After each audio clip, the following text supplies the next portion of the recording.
Hi everyone, it's me, Lauren Bersaglio, and I'm here with another Sunday video blog. So this week I'm going to be talking about feeling your feelings, both in recovery and also after recovery. And what I mean by feeling your feelings is in opposed to sort of numbing them with different behaviors such as eating disorder behaviors, binging, purging, restricting, other forms of self-harm. When I talk about feeling your feelings or sitting with your feelings, I mean, instead of numbing yourself by using those behaviors, you're actually allowing yourself to feel them and not try to run away, not try to hide from them. So, the reason that this is important is because until you're able to really feel your emotions and really feel what you're going through and really be able to sit with your feelings and be okay rather than needing to cope by numbing them using unhealthy behaviors. If you don't learn how to do that, then it will be very difficult to maintain a lifestyle where you aren't resorting to unhealthy behaviors that will help you numb those feelings. If you're able to actually experience your feelings, then you won't feel that need to numb yourself from them. So I'm going to use a little example from a recent experience I had in my life. This past week, I actually lost a good friend of mine due to circumstances. We kind of had to walk away from the friendship, and it was really hard. It was really hard. And there were obviously, if you've ever been in a position like this, you know there's a lot of feelings attached in these situations. And in the past, when I've gone through similar things, I've always resorted to unhealthy behaviors, whether it was in the days when I was restricting, or in the days when I would binge and purge, or in the days of self-harm. I would always resort to these because I couldn't handle my feelings, so I tried to numb myself from them. But this time, what I did was, well, first of all, as soon as I got into my car after our talk, I just broke down. If you've ever been in that place, you grab the steering wheel and just start sobbing. And that's what I did at first, because I realized I wasn't in a position where it would even be safe for me to drive. And I kind of expressed my feelings in that immediacy. I expressed my feelings right away. That's how I was feeling right then. It was just pent up emotions, and I just let them out. And that resorted in me sobbing in my car, which can be embarrassing, but that doesn't mean it's not a healthy thing to do. And then I went to my mom's house, and this is where even I'm a bit surprised by what happened. Went to my mom's house, and she knew the conversation that I had had, and I went there just to kind of debrief and talk to her about it. And I walked in, and I just kind of walked past her, didn't say anything. Went to the couch, sat down, and just sat there. And I couldn't say anything. I couldn't speak. I was just processing what had happened, trying to process how I felt about it. And I sat there in complete silence for 3 hours. And I was not expecting that. When I got there and I was like, I just can't talk right now, and I sat down, I wasn't expecting that it would be 3 hours before I said anything. I was thinking maybe, 3 or 4 minutes, but for 3 hours I sat in silence. And after that, I was able to talk about what had happened. But when I first kind of looked back, I was wondering, was that healthy? What was I doing? Why was I sitting there for 3 hours? Why couldn't I say anything? Should I be concerned? And then I realized that what I did was actually the epitome of sitting with your feelings, which is what they talk about in recovery.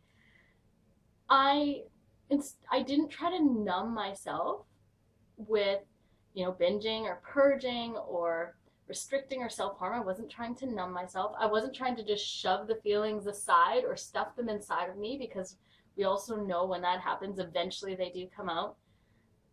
I just sat and let myself feel them.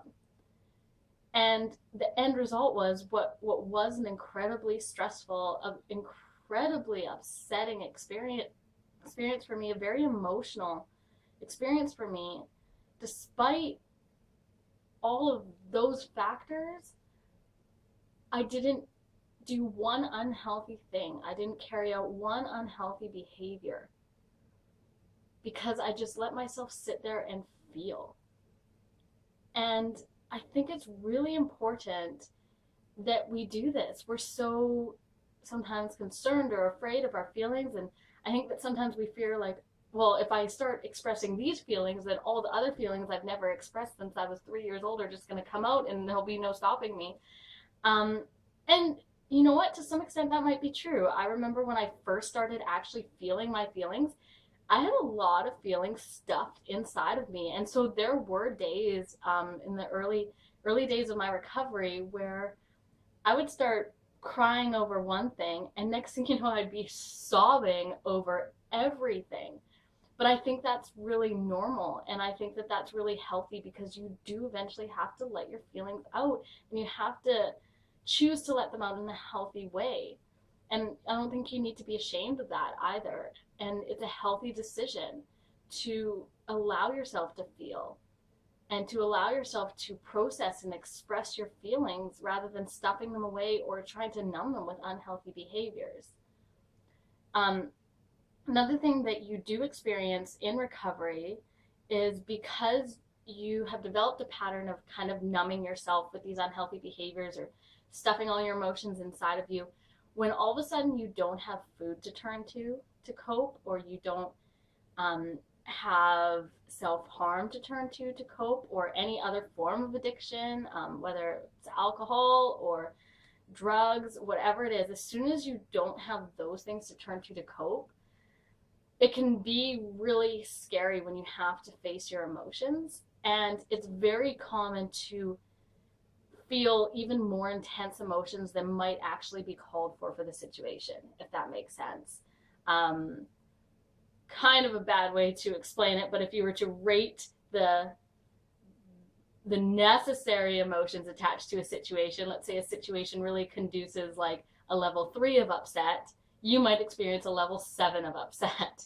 And that's just because, like I said, sometimes it's because all the other things you've been keeping inside of you start coming out, or it's just because you aren't used to feeling, you aren't used to emotions because you're used to resorting to unhealthy behaviors, you're used to numbing yourself. So it can feel like you're being over emotional. It can be really daunting sometimes, really almost frightening.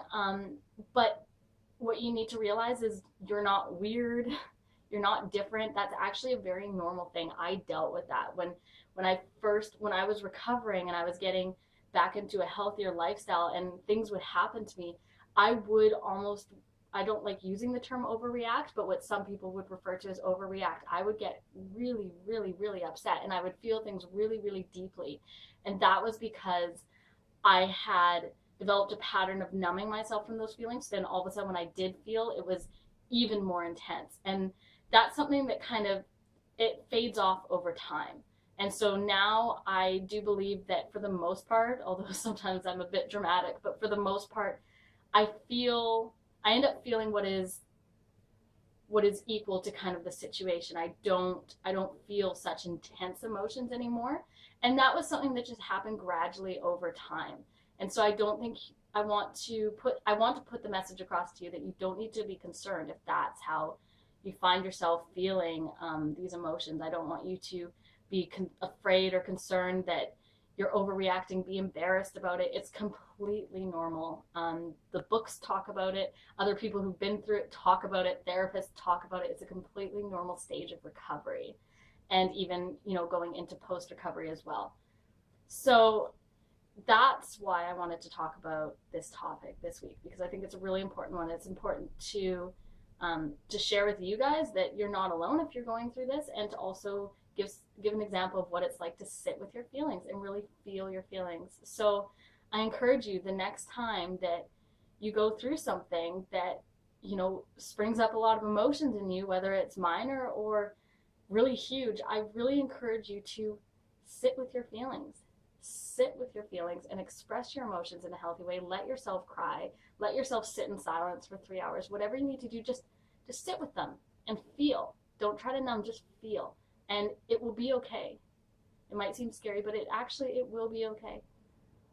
So I hope that you guys are having a good week, and I will talk to you guys really soon. Ciao.